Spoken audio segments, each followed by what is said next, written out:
Anda kembali menyaksikan Apa Kabar Indonesia Malam, kita lanjutkan dialog kita. Kalau tadi kita sudah dengar begitu pernyataan yang disampaikan oleh Purnawirawan TNI menyoroti kasus yang melibatkan oknum TNI yang membunuh jurnalis wanita. Saya mau minta tanggapan dari Dokter Argo. Dokter Argo, ini pembunuhan kok dikatakan oleh kuasa hukumnya terencana begitu dan dipersiapkan dengan matang. Anda menyorotinya seperti apa?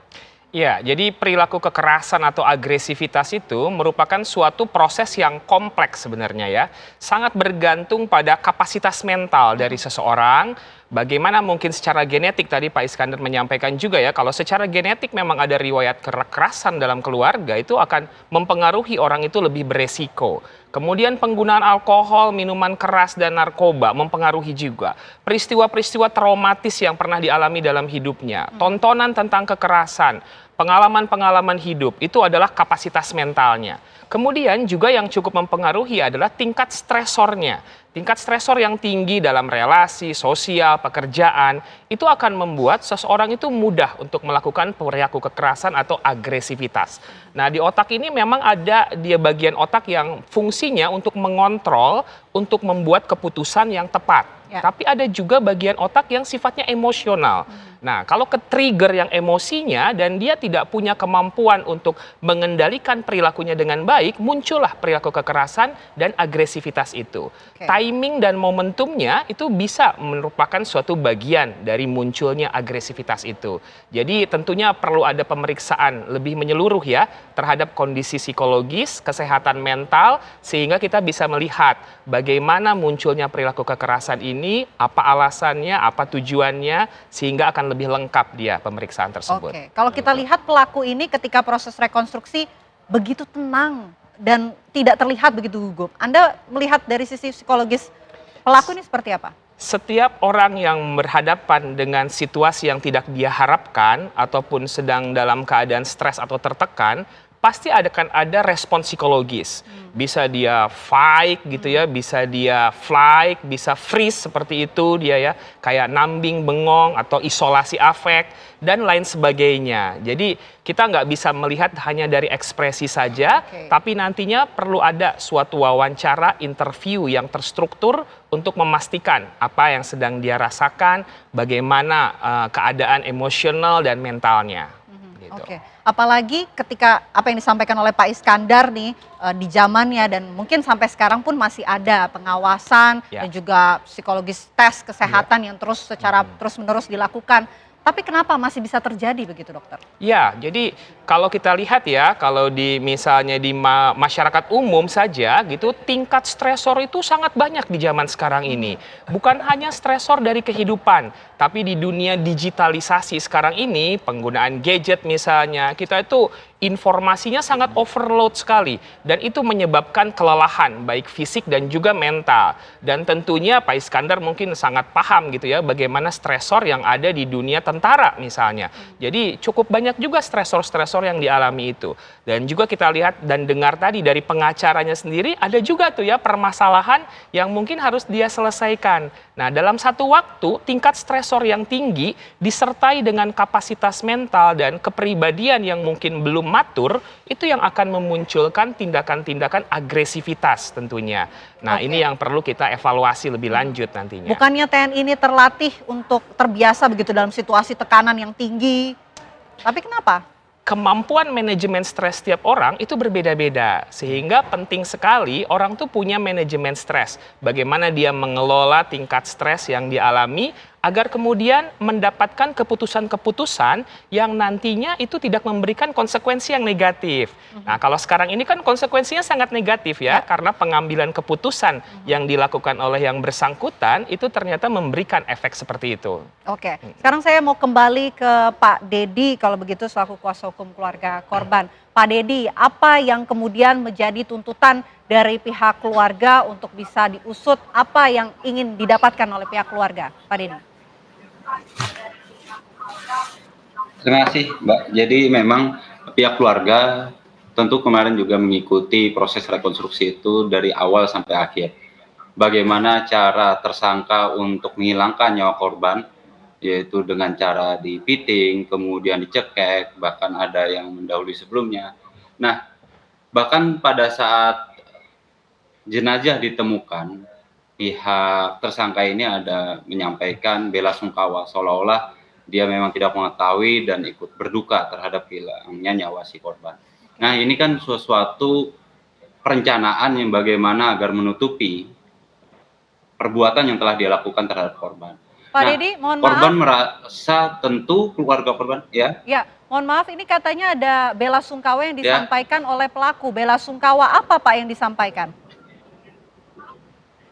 ya atas meninggalnya kepada kakak korban. Mhm. Bahwa atas meninggalnya si korban Juwita tersebut. Makanya pada saat ditemukannya di jenazah dan dikabarkan bahwa si korban Juwita itu meninggal dunia, ada bela sungkawa ucapan dari si tersangka kepada korban. Nah, ini kan tentu untuk menutup alibi bahwa tersangkalah yang sebenarnya telah menghilangkan nyawa korban. Hal ini kan tentu menjadi pukulan psikologis juga ya bagi keluarga korban bahwa ternyata tersangka inilah yang akhirnya justru menghilangkan nyawa korban. Nah, tentu saja dengan adanya hal tersebut, keluarga korban meminta dan berharap agar proses hukum ini bisa berjalan dengan maksimal, peristiwanya utuh, kemudian fakta-fakta hukum serta bukti semuanya bisa dibuka dan kemudian terhadap tersangka bisa dituntut sesuai dengan pasal yang telah dia lakukan, yaitu pasal 340 KUHP. Hal Oke. tersebut tentu menjadi konsen bagi kami juga selaku kuasa hukum dari keluarga korban agar ikut juga mengawal proses ini agar sampai tuntas. Selain ada bela sungkawa juga ada satu hal juga yang menarik ya yang mungkin perlu kami sampaikan bahwa si tersangka ini sempat mengirim uang kepada keluarga korban untuk melaksanakan pemakaman korban tersebut. Namun pihak keluarga korban sudah mengembalikan uang tersebut berdasarkan berdasarkan hasil ternyata kekecewaan ini adalah dari alibi yang dimunculkan oleh tersangka kepada keluarga korban. Begitu. Mhm. Oke, lantas apa yang akan dilakukan oleh pihak kuasa hukum keluarga begitu selanjutnya untuk bisa membantu proses hukum agar bisa terbuka terang benderang seperti yang diharapkan oleh pihak keluarga?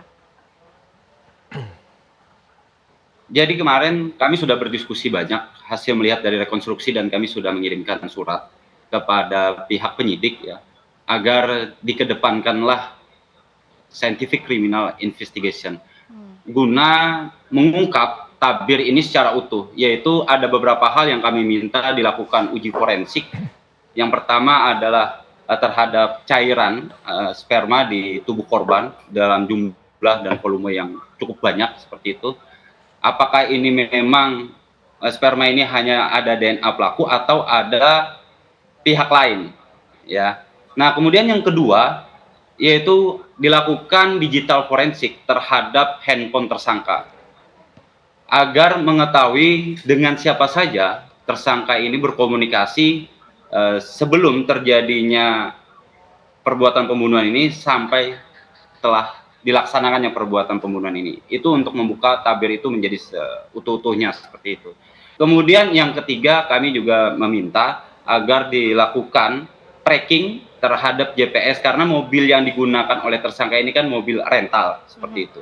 Tentu di mobil rental itu kan selalu menggunakan GPS sehingga akan diketahui pergerakan dari tersangka itu mulai dari ketemu korban sampai dia mengembalikan mobil tersebut ke rental. Nah, kemudian hasil dari tracking itu kami berharap tentu ada jalan-jalan yang di mana ada CCTV sehingga bisa juga akan diketahui apakah di dalam proses tersebut ada melibatkan pihak-pihak lain atau memang pelaku sendirian melakukan. Nah, itu juga yang kita harapkan dan alhamdulillah tadi hasil komunikasi dan koordinasi dengan penyidik akan menindaklanjuti atas permohonan kami untuk dilakukan scientific crime investigation tersebut.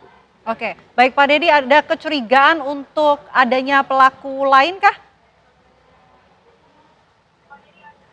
Jadi memang ada hal-hal yang mungkin menjadi pertanyaan ya bagi kami dan rekan-rekan yang lain, termasuk juga keluarga korban, yaitu tadi adanya sperma dalam jumlah yang banyak di tubuh korban. Kemudian itu kan mobil setelah digunakan untuk membuang jenazah korban, sepeda motornya tidak berada di lokasi sehingga ada orang yang mengantarkan sepeda motor seperti itu.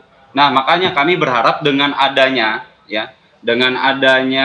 scientific crime investigation ini dengan menggunakan ilmu pengetahuan dan teknologi, kami berharap ini akan menjadi clear dan terang seperti itu. Oke, Nah, ini baik. tentu saja menjadi harapan bagi keluarga korban agar apabila ada pihak-pihak yang memang ada kaitan dengan tersangka dalam terjadi peristiwa ini agar bisa Baik. dilakukan pemeriksaan seperti itu. Baik, ini adalah temuan-temuan yang ditemukan oleh kuasa hukum dari keluarga korban. Mungkin nanti Pak Iskandar bisa respon, tapi kita jeda terlebih dahulu ya Pak. Oke. Ya Pak, apa kabar Indonesia Malam akan kembali untuk Anda sesaat lagi.